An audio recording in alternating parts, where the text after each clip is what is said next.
Amém. Abra sua Bíblia no Evangelho de Lucas, capítulo 23. Eu quero aqui já cumprimentar nossos irmãos que nos acompanham pelo site da igreja, pelo canal do YouTube, pelo Facebook, pela rádio Melodia FM 87.9, aqueles que nos ouvem. Muitos irmãos têm nos acompanhado. As famílias ali no Espírito Santo que estão nos acompanhando, muitas no Nordeste, principalmente no estado do Pernambuco. Quero cumprimentar a todos. Lucas, capítulo 23, a partir do verso 32, diz assim a palavra do Senhor. E havia também outros dois que eram malfeitores, sendo conduzidos com ele para serem mortos. E quando eles chegaram ao lugar que é chamado Calvário, ali o crucificaram, e aos malfeitores um à direita e outro à esquerda. Então disse Jesus: Pai, perdoa-lhes, porque eles não sabem o que fazem. E repartindo as suas vestes, lançaram a sorte. E o povo ficou parado e olhando, e também os governantes o ridicularizavam, dizendo: Ele salvou os outros, salve-se a si mesmo, se é o Cristo, o escolhido de Deus. E também os soldados zombavam dele, chegando-se a ele e oferecendo-lhe vinagre, e dizendo: Se tu és o rei dos judeus, salva-te a ti mesmo. E também havia uma inscrição escrita acima dele, em letras de grego e latim e hebraico: Este é o rei dos judeus. E um dos malfeitores que estava pendurado, enfurecido, dizia: Se tu és o Cristo, salva-te a ti mesmo e a nós. Mas o outro, respondendo, repreendiu-o, dizendo: Tu nem mesmo temes a Deus, estando na mesma condenação? Porque nós, em verdade, padecemos justamente, pois nós recebemos a devida recompensa dos nossos atos. Mas este homem nada fez de errado. E ele disse a Jesus: Senhor, lembra-te de mim quando vieres em teu reino. E disse-lhe Jesus: Verdadeiramente eu te digo hoje, tu estarás comigo no paraíso. Pai, nós te louvamos, ó Deus, nessa manhã. Te agradecemos, Senhor, pelo privilégio de estarmos reunidos em tua presença. Fala, Pai, ao nosso coração. Abre, Deus, o nosso entendimento, os nossos olhos, aos nossos ouvidos, para que possamos perceber e entender, ó Deus, o Evangelho da cruz.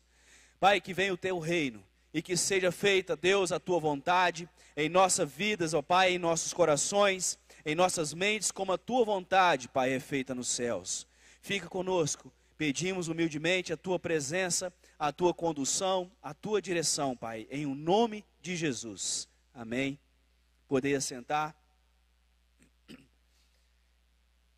Meus amados irmãos, esse texto nos traz uma verdade muito grande sobre o Evangelho. Dentro da palavra de Deus, das Sagradas Escrituras, nós precisamos compreender qual que é a essência da palavra, a essência do Evangelho de Jesus. E nós vemos que esse Evangelho da cruz, ele está presente em toda a Escritura, de Gênesis a Apocalipse. Em todos os livros da Bíblia, esse Evangelho da cruz, ele está presente, de uma forma muito reveladora, de uma forma muito profunda. E eu digo a vocês que saber todas as histórias é muito importante, mas não é o principal. Não adianta você conhecer todas as histórias bíblicas. Não adianta você conhecer toda a ciência terrena. De nada isso adianta se você não compreender e não conhecer o Evangelho da cruz. A essência da palavra de Deus é o Evangelho da cruz. Tudo começa na cruz, tudo tem início na cruz, tudo termina na cruz. E é por isso que nós lemos o texto nessa manhã, aqui em Lucas capítulo 23. Passamos um ano realmente difícil, um ano de muitas dúvidas, um ano de muito sofrimento, um ano de muito isolamento, um ano de muitas perdas, de muita angústia, e exatamente por isso, um ano de muitas oportunidades.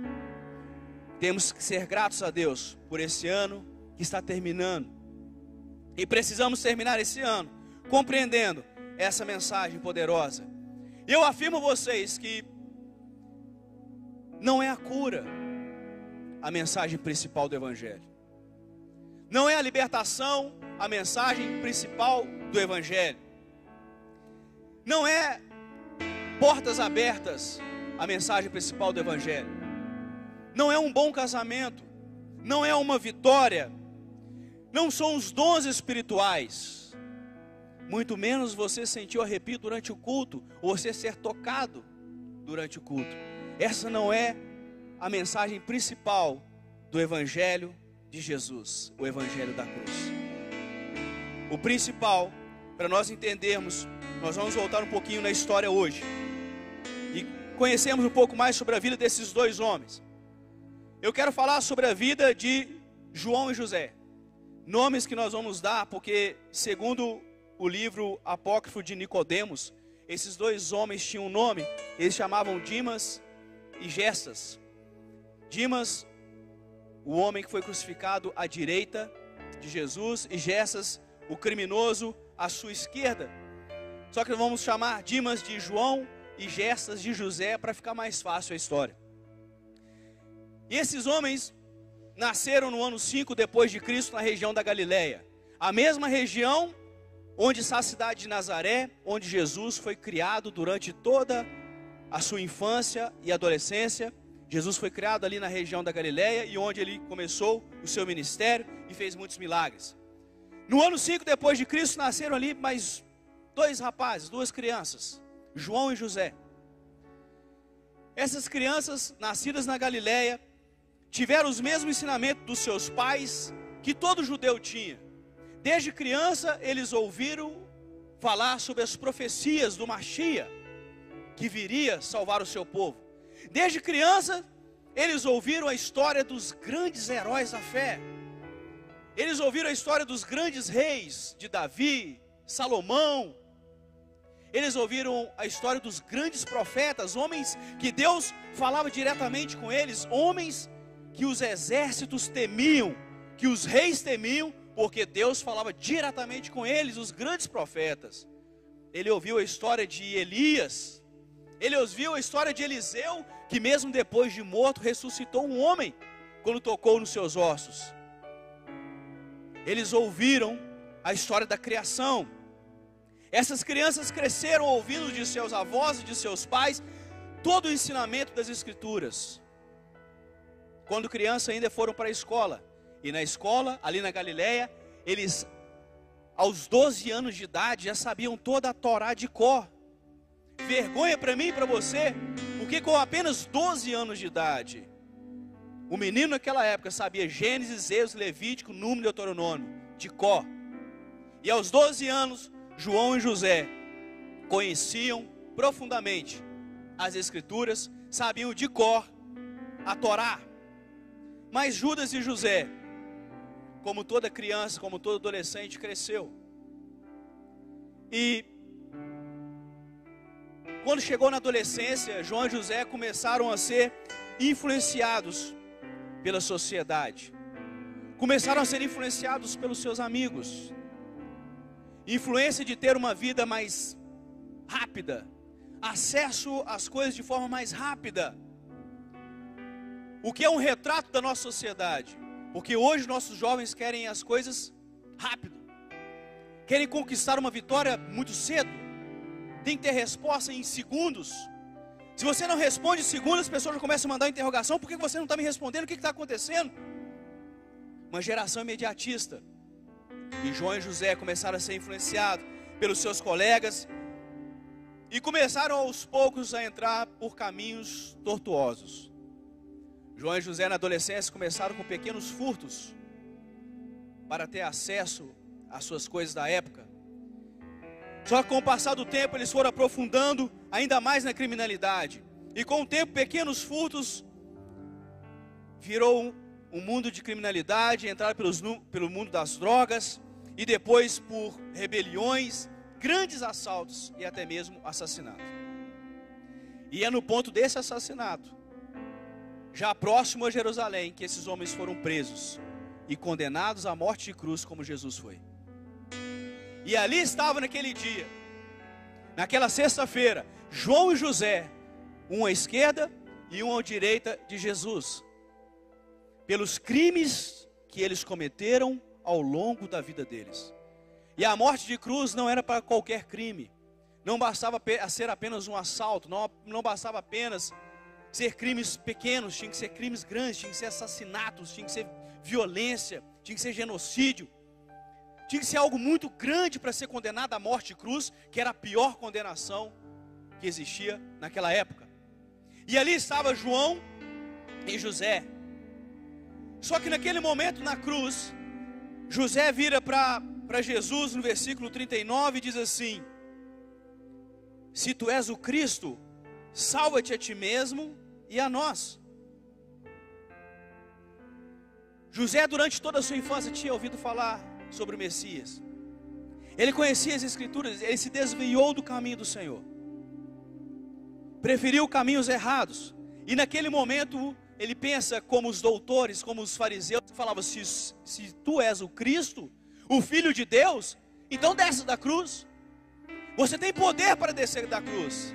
Não sabia ele que se Jesus realmente fosse Deus, ele não poderia descer da cruz. Ele precisava estar na cruz. E aquele homem furioso, como diz a Escritura, fala: se tu és o Cristo, desce da cruz, salva-te a você e salva-te a ti mesmo, a nós também.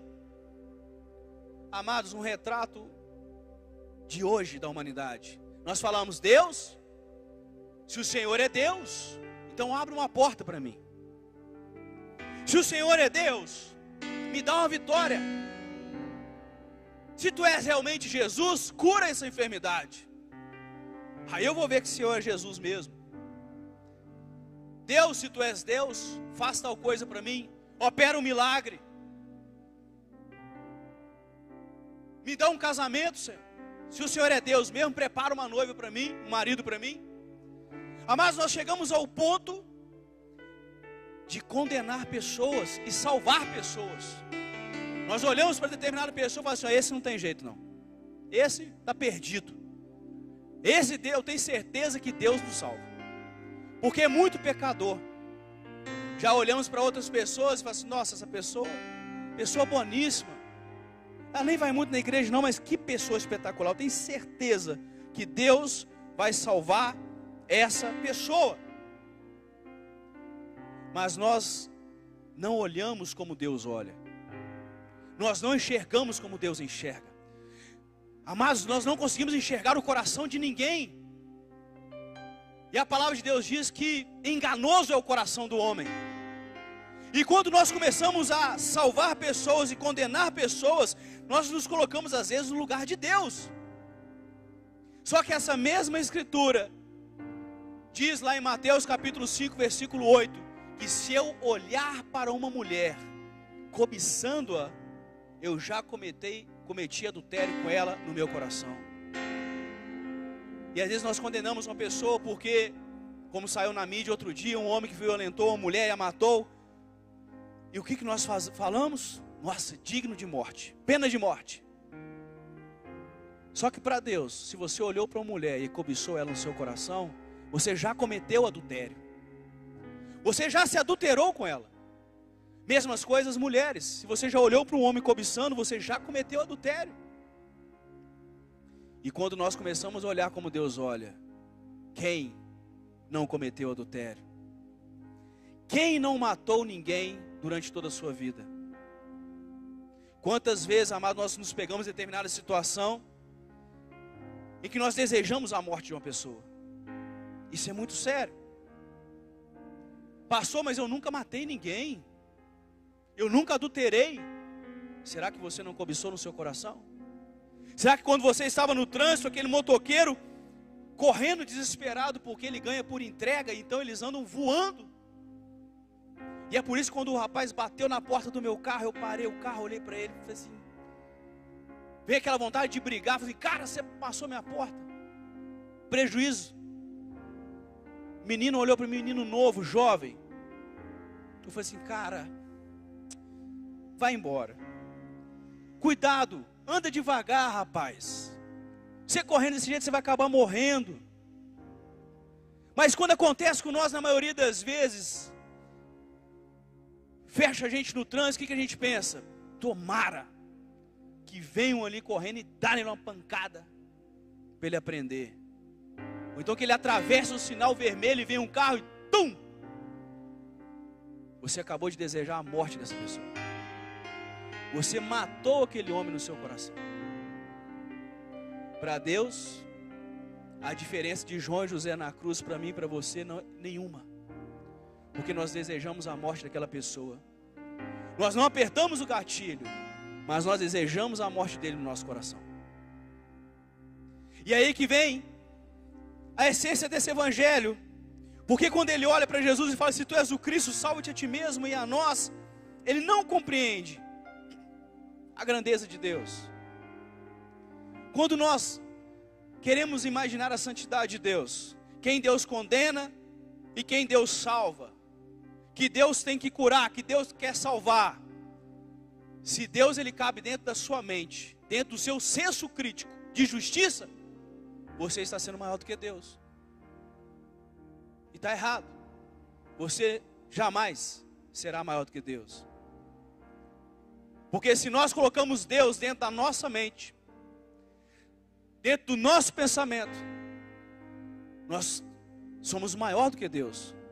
Porque Ele cabe dentro de você. Ele cabe dentro do seu coração, dentro da sua mente. Isso não é verdade. Deus ele é infinitamente maior. É por isso que nós não compreendemos o amor de Deus. É por isso que nós não compreendemos a justiça de Deus. E por que esse homem não compreendia? A própria palavra dessa resposta. Marcos capítulo 4, versículo 12, quando os discípulos perguntam a Jesus, mestre, por que o Senhor fala em parábolas? E aí, nesse versículo 12, capítulo 4 de Marcos, ele fala, eu falo em parábolas porque, tendo olhos, eles veem, mas não percebam. Tendo olhos, enxergam, mas não percebam.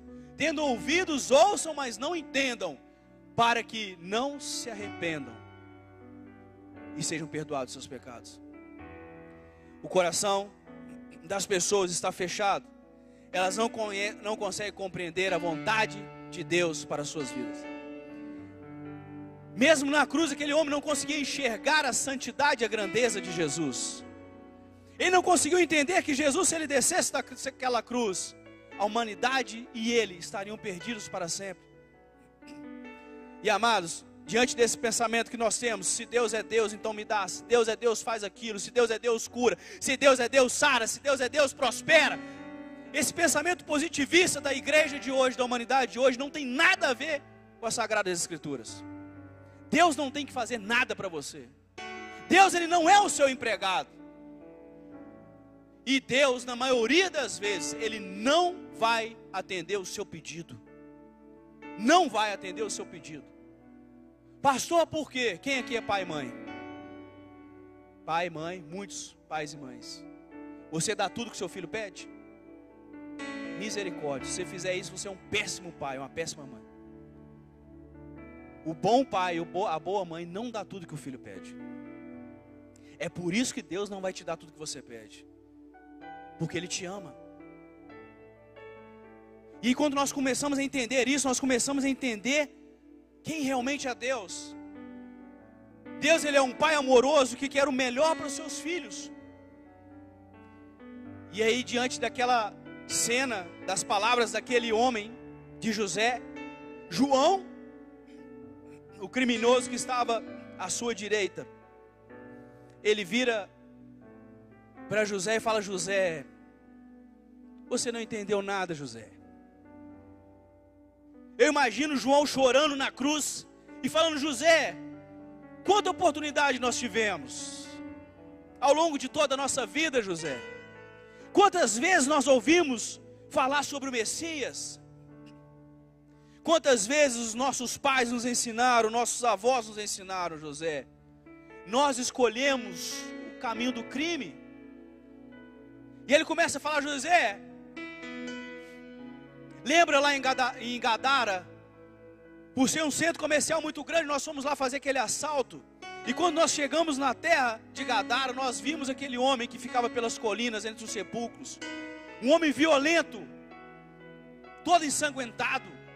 Nós que somos criminosos tivemos medo dele, José. Nós tivemos que correr dele. E nós fomos para aquela cidade, nós fizemos aquele assalto. Só que quando nós terminamos o assalto, nós encontramos aquele homem na rua, já de banho tomado, com as suas vestes. Aquele homem olhou para a gente e falou: arrependei-vos, por estar próximo o reino dos céus. Para quem não sabe, o endemoniado de Gadareno foi o primeiro grande missionário da Jordânia. E ele estava pregando naquela praça. E João virou para José: José, ele olhou dentro do meu olho, José, e falou: arrependei-vos, pois está próximo o reino dos céus. Só que eu não quis crer, José. Você estava do meu lado, porque nós estávamos com muito dinheiro daquele roubo. E nós preferimos as riquezas desse mundo. E nós fugimos, atravessamos o mar da Galileia, chegamos naquela aldeia de leprosos, entre a Galileia e Samaria, para nos escondermos dos soldados romanos. E naquela aldeia, no outro dia, quando nós estávamos escondidos, eu vi, José, 10 leprosos saindo ao encontro de Jesus. Eu vi com os meus olhos aqueles 10 leprosos sendo curados. Quando eles clamaram a Jesus, Jesus tocou neles, eles foram curados, José. Eu vi com os meus olhos. Eu vi também quando só o samaritano, voltou para agradecer Jesus. Amados, quantas vezes nós não vemos, ou pela televisão, ou ao vivo, pessoas sendo curadas, Jesus curando pessoas, e o nosso coração continua fechado, e o coração das pessoas lá fora continua fechado, não consegue enxergar a misericórdia e o amor de Jesus. Aqui mesmo na igreja eu falei, o irmão Ari, quem se lembra do irmão Ari, irmã Teresa, glória a Deus, foram curados de câncer, uma vigília de oração. O irmão Ari já estava avançado com o seu câncer, o cabelo já tinha caído, ele estava magrinho. Nós levantamos um clamor, e ele foi curado. Muitas pessoas viram a cura desse casal aqui na igreja. E por que o nosso coração continua fechado e duro? Ele falou: José, eu vi aquelas pessoas sendo curadas, mas nós já tínhamos planejado aquele crime em Jericó. Nós íamos ficar ricos. A gente estava com a nossa vida resolvida se desse tudo desse certo. E eles montam no cavalo e vão para Jericó. Lá em Jericó, chegando em Jericó, João e José passam pelo caminho e veio um cego pedindo esmola. João pega algumas moedas e lança na capa daquele cego. Eles entram na cidade de Jericó. Ali na cidade de Jericó eles planejam o assalto. Eles se organizam, ficam ali alguns dias. Na hora de fazer o assalto, mais uma vez, tinha um homem pregando. Quantos homens pregando estão pelas cidades, pelas vilas, pelas ruas, pelas rádios, pela televisão? Só que as pessoas não abrem o coração. E ele olha para aquele homem, e aquele homem fala: cara, não faz isso que está no desejo do seu coração, não. E João se assusta e fala: Jesus tem vida para você. E João vira para aquele cego: mas eu lembro de você. Você é aquele que estava na beira do caminho? Ele fala: sim, sou eu, Bartimeu. Eu era cego e agora estou vendo porque Jesus me tocou. E Jesus falou comigo: tem de vida. E falou que eu estava salvo porque eu criei nele. Cara, crê em Jesus também. Só nós estávamos cegos, querendo fazer aquele assalto. E nós não demos ouvido a mais uma pregação. E nós assaltamos aquele banco, só que no assalto daquele banco, nós matamos aquele homem.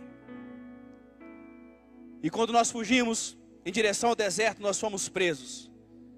E é por isso, José, que nós estamos aqui na cruz, porque nós matamos um homem. Nós fizemos muitos crimes durante toda a nossa vida. E hoje, um filme passa na minha mente. Quantas oportunidades eu tive para crer em Jesus de Nazaré? Quantas oportunidades eu tive para enxergar a sua graça redentora? E eu não fiz isso, José. Naquele momento, chorando, João olha para Jesus e fala: mestre, no versículo 42, ele fala: mestre, lembra-te de mim quando vieres no teu reino. Jesus olha para ele e poderia ter falado assim: cara, não, você deixa para me aceitar no último dia de vida, no leito de morte? Talvez seria a minha posição e a sua posição. Para uma pessoa que chegasse para você: não, morrendo, eu quero aceitar Jesus. Você fala assim: não, aceitar Jesus morrendo é muito fácil. Jesus poderia ter falado assim com ele. Ainda mais a dor que Jesus estava sentindo naquele momento, recebendo todo o pecado da humanidade sobre ele. A fúria de Deus contra o pecado estava sobre Jesus, seu filho. Jesus, naquele momento de angústia e profunda dor, sem a presença do Pai, que sempre esteve com ele, ele olha para João e fala: João, você entendeu, João? Não importa se foi no último dia, no último segundo, você entendeu, João, quem eu sou e por que eu estou aqui na cruz, João. E ele vira para João e fala: João, eu te afirmo hoje, tu estarás comigo no paraíso. Se você se arrepender do seu pecado, se você entender o principal evangelho das Escrituras, que é a cruz de Cristo, Jesus fala para você hoje, meu irmão: tu estarás comigo no paraíso. Tu estarás comigo no paraíso. E João se alegra. Jesus passa ali mais aquelas 3 horas, da hora sexta à hora nona, ele entrega o seu espírito. Só que João, um sai da crucificação condenado, e o outro sai da crucificação redimido e salvo. E em breve nós veremos João nos céus. Assim, cara, você é o que estava na cruz, você é eu que estava lá. Nós poderemos conhecer João, toda a história dele, porque ele tomou o rumo daquela vida, daquele jeito, como ele se arrependeu. Amados, e para nós é difícil compreender isso, sabe por quê? Porque nós criamos uma justiça em nosso coração que não é a justiça divina. Nós não temos misericórdia uns dos outros como Jesus tem. Nós não amamos o próximo como Jesus ama. É por isso que nós condenamos pessoas. É por isso que nós desejamos a morte de outras pessoas. É por isso que nós achamos que uns merecem salvação e outros não merecem.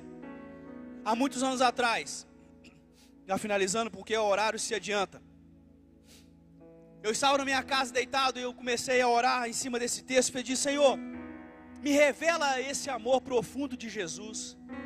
Eu quero entender esse amor de perdoar mesmo não sendo digno de ser salvo, porque Jesus foi um e levou o pecado de tantos. Como isso pode? E naquela noite eu tive um sonho.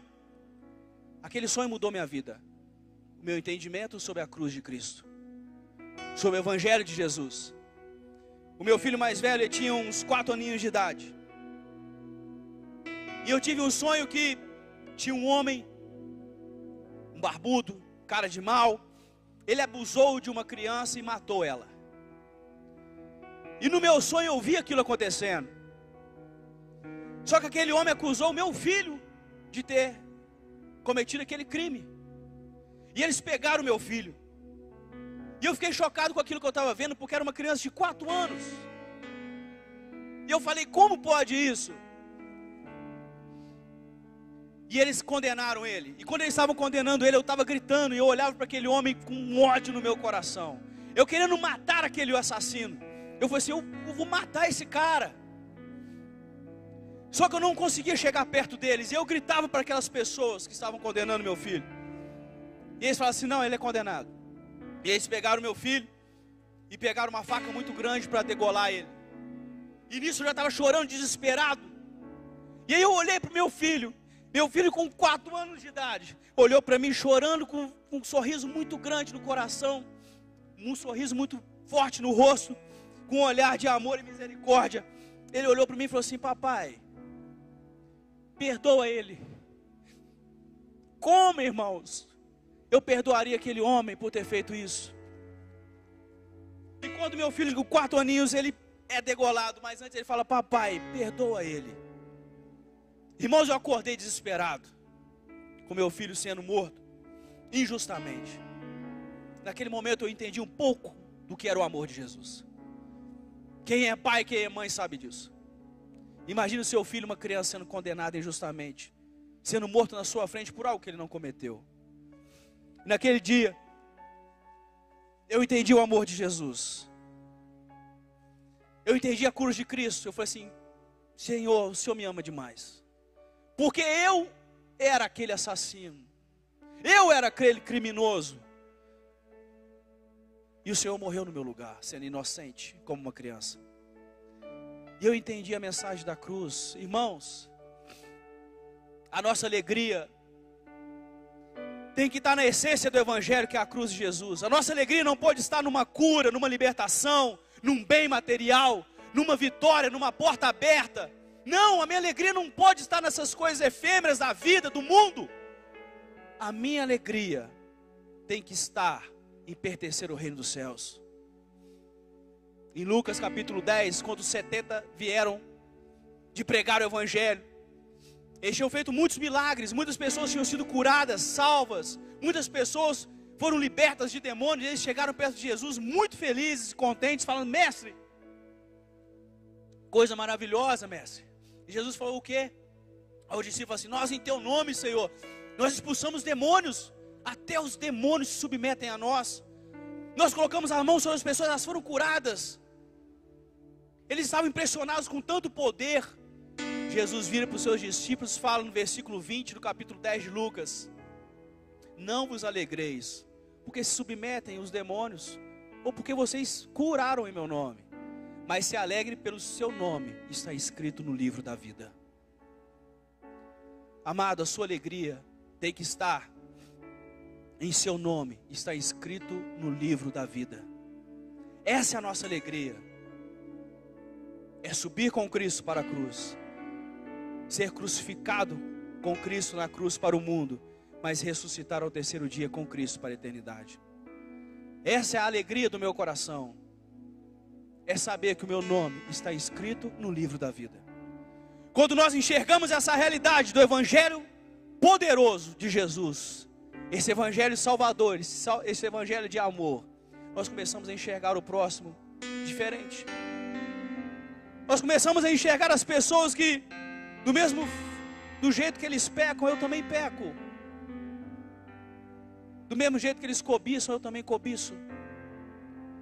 Do mesmo jeito que eles praticam a iniquidade, eu também pratico a iniquidade. Por isso é necessário que todos os dias você vá à cruz, você vá até Jesus e peça perdão pelos seus pecados. E que a sua alegria nesse dia seja em ter o seu nome escrito no livro da vida. Amém?